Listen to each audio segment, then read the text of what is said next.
methi is nothing but the RDRP inhibitor. It's called RNA dependent RNA inhibitor.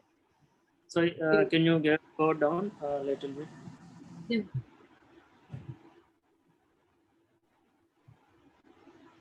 Yeah. Okay. Yeah, RDRP inhibitor. So RDRP inhibitor is methi. Methi is one of the best RDRP inhibitor. Okay, phenogreekin you can take it for RDRP inhibition, and you can also take Varaxilum indicum. These are also prophylaxis. Without any daily consumption, you can, even you have fever or nothing, daily as your routine habit, you can make it as a habit of eating phenogreekin. Okay, until you are if you are pregnant or lactating woman, they have to, and diabetic. So phenogreekin is normally phenogreekin. What it does is, it is there is a chemical inside called metformin. Right. So it is actually doctors also normally suggest phenogreekin for diabetic patients. Right. Okay, so it decreases the sugar level in your body. So diabetic patients, they have to take care of they have to test what the insulin level they have to test after taking this methi seeds. Okay, they have to take care of the dosage. Some people, they will be taking metformin tablets. So taking phenogreekin will decrease much more sugar levels. So they have to balance it for diabetic patients. Otherwise, they can only take phenogreekin. That's all, because it is antiviral itself. Also, it will decrease the sugar level inside your body. Okay, so phenogreekin and bromhexane you can only take. You have to take only after you get cough. Okay. So it's not a daily consumption. Once you have a cough and cold, you can start taking. Okay. So phenogreekin, Varaxilum indicum, these are all the and pomegranate peel extract. These are all the things that you can daily take as a daily consumption. And you can also have it chamomile tea, sage tea, and rosella. So these leaves, these are all the flavonoids, which are also a good high amount of antiviral ingredients inside the leaves, inside the tea ingredients. So sage tea. Yeah, I have a question. Flavonoids are fruits, bark, anything from plants which have a lot of aroma. Flavonoids are chemicals which are helpful for the lungs. Okay, so most of them are aromatic, right? Is what I've been noticing. Most are aromatic. Yes. Yeah, like tea leaves and normal tea leaves and so lemongrass. These are the chemicals which are very good for lungs, respiratory systems. Right. Anything aromatic, anything good for the nose is good for the lungs, basically. Yes. Yes. So sage tea and chamomile tea, rosella tea, and also Varaxilum indicum and ashwagandha and menthi seeds. These are all the actually we have to make it this as a habit. Daily consumption. Yeah, definitely. So because this is a season, so and there is also a study on licorice. Licorice is another kind of a tea leaves. There is also a study in China. The hospital nurses and doctors, they are drinking licorice tea before they go into the corona ward, COVID ward. So lot of people, they drink licorice tea as a prevention, and they go into the COVID ward. So this licorice tea is the best prevention tea for the antiviral. This is the best antiviral. Licorice. What is the local name for it? I'll look it up actually. Licorice tea, right? Yeah. You can in Amazon you can just search for licorice. Okay, cool. And then sage here, So licorice tea is not mentioned here, I think. So licorice is also. I was also just looking at that. Yeah. So licorice tea is also one of the things. So and the garlic and all, these are all the things that you can take it after you get a disease. So garlic we actually we mentioned here because garlic will there is a quercetin chemical inside the garlic, which will decrease the neutrophils and lymphocytes levels in your body. So what happening here, once you get a disease, doctors are giving steroids to you. So to decrease the breathlessness, I mean the breathless, to recover, to patient recovery, they are giving the steroids. So the steroids, what it will do is it will decrease the IL-6 levels in your body. So IL-6 levels are interleukin 6 and all. These are the lymphocytes. So what happening is this virus is creating a cytokine storm inside our body. Okay. So to understand the cytokine storm, we have to understand our immunity. Okay. Any bacteria, okay, any bacteria or any virus or any parasite enters into our body, our immunity acts on its own. Okay, it has its own intelligence. So first, its aim is to destroy, to kill that virus or to subjugate that virus or bacteria or parasite. Right. Okay, in the process, if you don't have proper immunity, if you don't have proper energy in your body, what happens is this same immunity will kill your organs. Autoimmunity. That's Yeah, autoimmune. yeah. So autoimmunes or cytokine storm or anything you can call. So what happening is, so to decrease the breathlessness, to decrease the breathlessness effect, the doctors are giving steroids. Okay, these steroids are automatically decreasing your immune system. Okay, and if you decrease the immune system, this inflammation is increasing in your body. The innate immunity system, which is acting on its own, there is no control level for that one. Once your immunity is decreased, there is no control level for these IL-6 interleukins. So now it goes and destroy anything or anything. So once they are giving the, so for that one, they are giving steroids. So steroids will decrease your immunity, but what they are not calculating in the process is it will, once your immunity is decreased and the viral level of replication will increase. It's an indirect proportion. So they are decreasing your immune system by giving steroids and increasing the rate of replication, viral replication. Right. Okay, Making so you understood, right? Yeah. Yeah, they are waking up the virus. So they are making free passage to the virus to attack your blood circulation and organ. So now what's happening is through steroids they are increasing the viral replication. But this viral replication, once it increases, it is forming a nets inside the lungs. Neutrophils levels and lymphocytes, after this steroid levels cool down, you are getting these neutrophils and lymphocytes. They are going and attacking your lungs and organs, other organs. After you get immune system, they are going and attacking everything. Yeah. So they are forming a net. You can Google net neutrophilia. This condition is called neutrophilia. Okay. So the doctors are giving the IL. So there IL-6 levels, IL-6 interleukins. Actually, what they are doing is they are controlling the IL-6 levels. Okay, to stop this cytokine storm inside our body.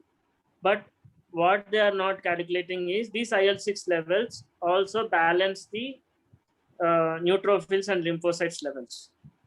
Without IL-6, they cannot control the neutrophils and lymphocytes inside our body. Okay, so these IL-6 and neutrophils and lymphocytes are always in our blood. That is called white blood cells. We have two red blood cells and WBC, RBC and WBC. this WBC contains IL-6 and neutrophils and lymphocytes. Okay, so the doctors are giving a medical condition to you to decrease the IL-6 levels to prevent you from the cytokine storm. But what they are not calculating is, without IL-6 levels, you cannot control the neutrophils and lymphocytes. They are not giving any medicine for that. They are only stuck in the IL-6 theory, cytokine storm theory. So now, after 10 days of this second wave, the people are seeing the postmortem reports. They are coming that, I mean, their lungs are damaged fully because of the neutrophils and lymphocytes levels are increasing like anything. So actually, lymphocytes, neutrophils levels has to be around, I mean, in between 1 to 70. In between 1 to 70. Okay, maybe we can maintain up to 1 to 50. That is a good level of neutrophils. Lymphocytes always has to be above 20. That is called NLR ratio. Okay. So that is called NLR ratio. So they are not giving any medicine. They don't have any medicine in their prescription, even now, to control the NLR ratio. Only your immune system has to come back and act on its own.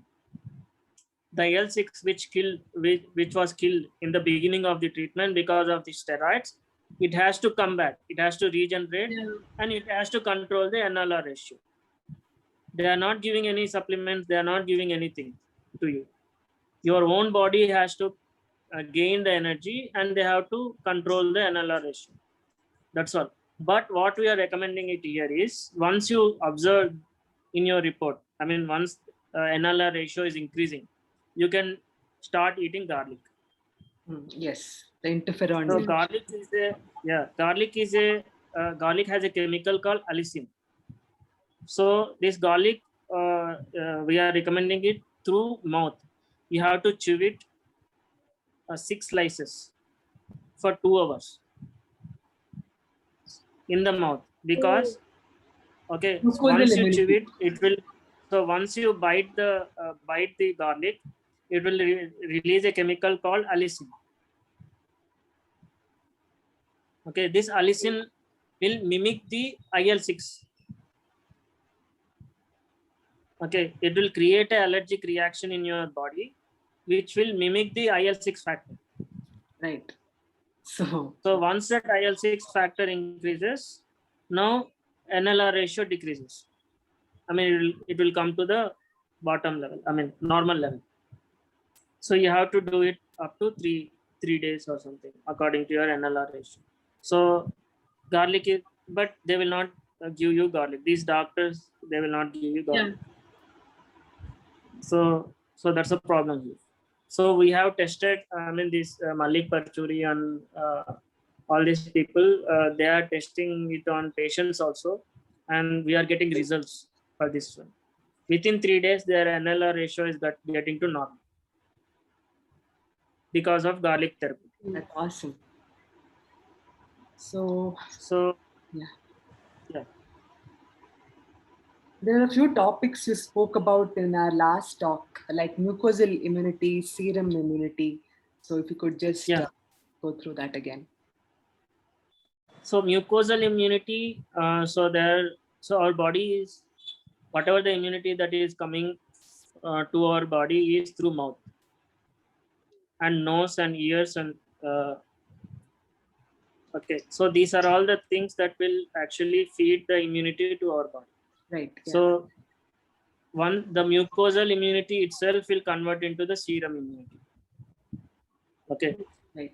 So the mucosal immunity comes to you because of the saline. So for example, we talk about virus and everything. Okay. So these viruses are all, I mean, there are scientists, they call it as virus as a DNA and RNA factors. Like, I mean, we have a germ theory versus terrain theory thing. Right. So for me, there are both are same. If your terrain is good, germs will not come to you. Yeah. Both are equally valid. Yeah, both are equally valid. So So the thing is like, I mean, so for that one, we have to take, it depends upon your, so germs are always there inside you and everywhere. Yeah. Okay. It depends on your immunity and your, I mean, cleanliness around your environment. Yeah. So that's why you have to make, you have to take care of the hygiene. So your mucosal immunity depends upon the hygiene nature of your environment. Okay. So for example, when you get a tension or when you get a shock or stress or anything, your mucosal immunity will decrease like anything. Yeah. Okay. Mucosal immunity is nothing but the immunity getting from the mucus. Mucus is there in your tongue. Mouth. The tongue will generate the mucus. Yeah.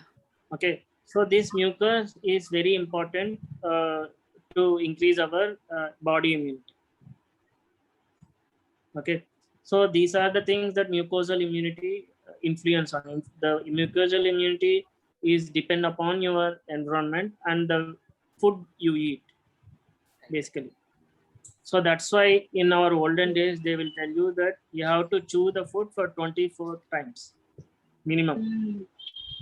So then your mucosal immunity will increase. Okay. So every time what happens is there is a mucus generation. So also you have to be always hydrated. For every 2-3 hours, you have to drink water. Right. So if you drink proper alkaline water, no virus will harm you. Yeah. Because Actually, this virus will soluble Athena- in your mucosal immunity. Yeah. Yeah. She was actually, we were actually talking about Kangen water today. Like there's this company called Kangen Water. Magic. Yeah. Yeah. Okay.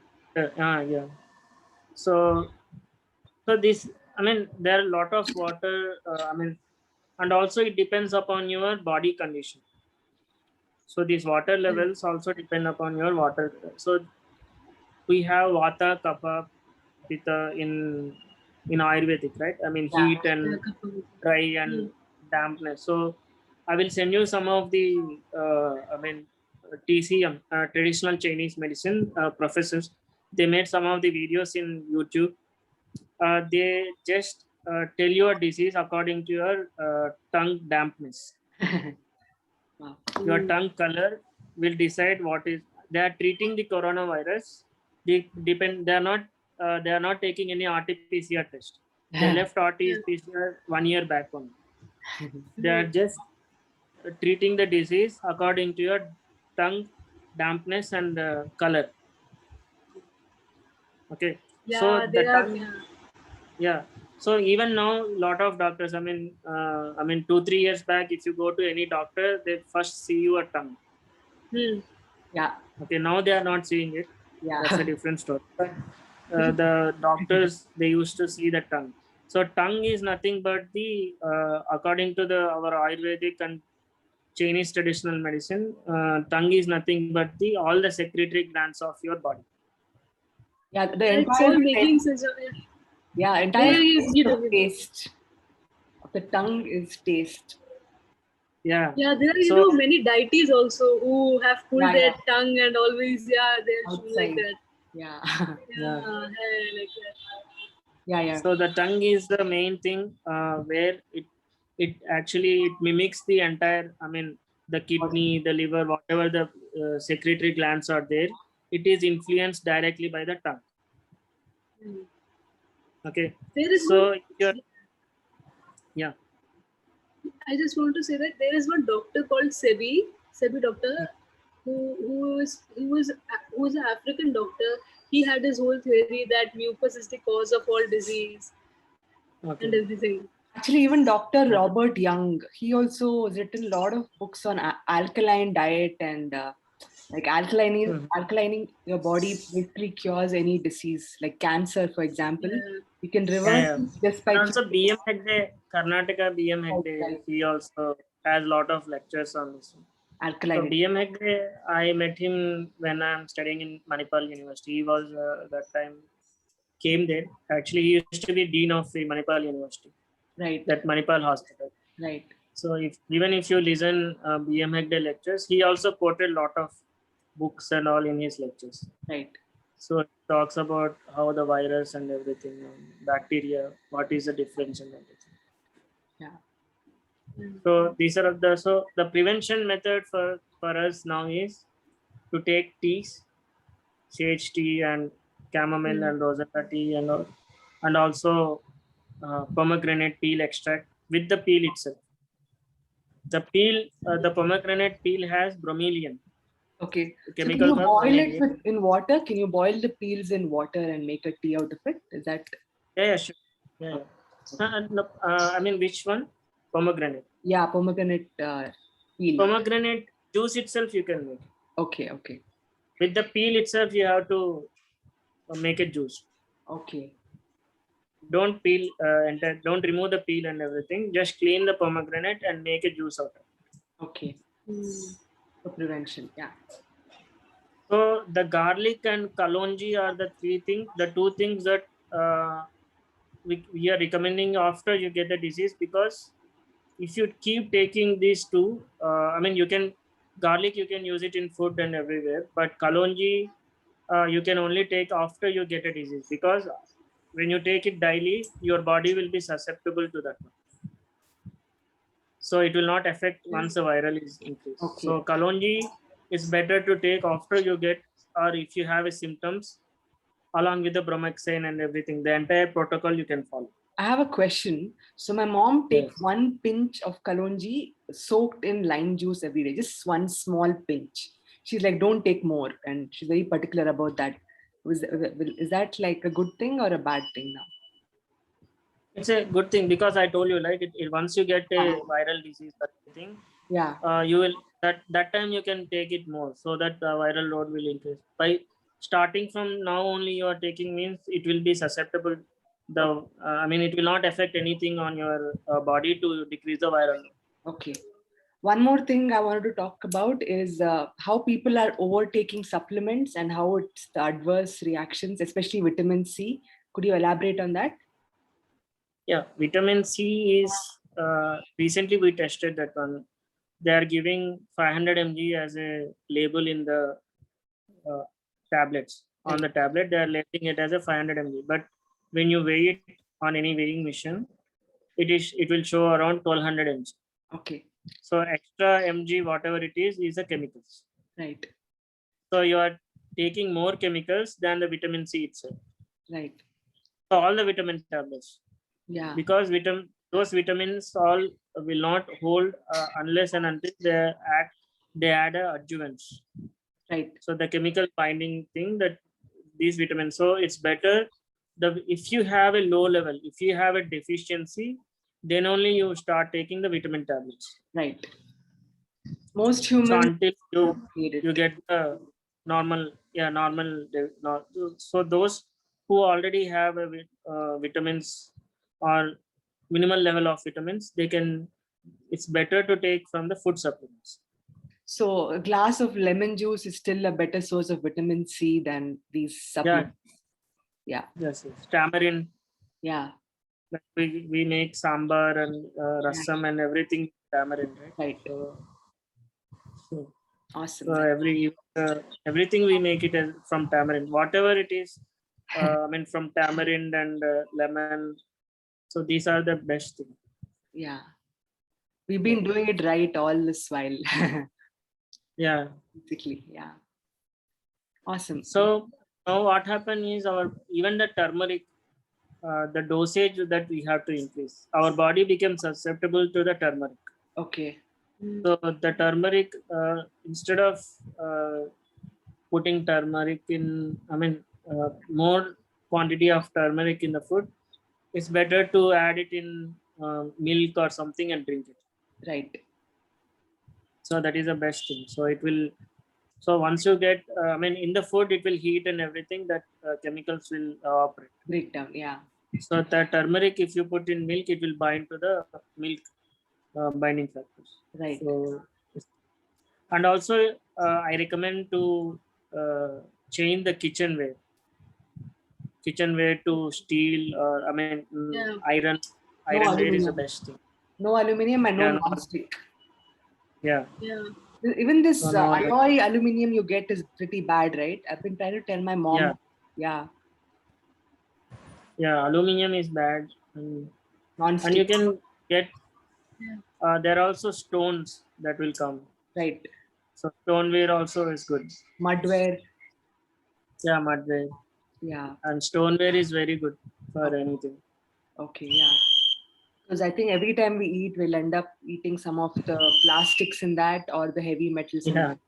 And that all Yeah. goes to our But brain. that's, we have to make it as a habit at least now, because we are because that already the season is going on. Yeah. So unless we change it now, it will become a habit Yeah. because of the fear. Right.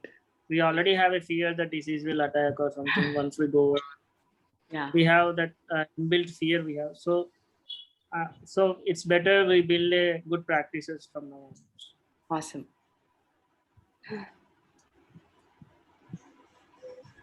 Cool. So this was quite helpful. I'll share this with the brief note on this. Thank you for Yeah. sharing this with us. I think this is the need of the hour, because we need to take our health in our own hands. Leaving it Yeah. out to the Yeah. experts is no longer working out. Past 1.5 years has been proof of that. It's better that if you have any disease people currently now, we can test it on them, these protocol. Yeah, yeah. Cool. So along with that, we are just telling them to eat methi seeds, pomegranate peel, Yeah. so they can follow what their doctor is telling. But on addition to that, we are just telling to change some protocols from their kitchen. Right. That's all. Awesome. So once we have it, then we can see how it is affecting. Also, we can practically know. Right. Awesome.